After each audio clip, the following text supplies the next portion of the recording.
Gracias a todos los padres y madres. Nos habéis confiado vuestro bien más preciado. Os lo entregamos transformado. Podéis estar orgullosos de ellos. El conocimiento que habéis adquirido en estos años debe concretarse en acciones que busquen el bien.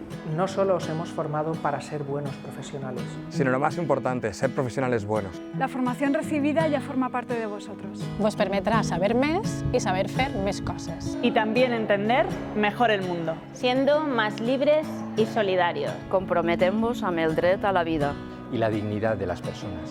Las experiencias vividas con vosotros nos han enriquecido y rejuvenecido.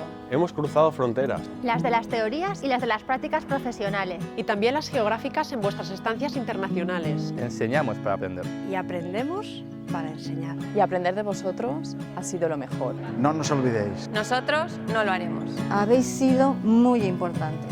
Os echaremos de menos.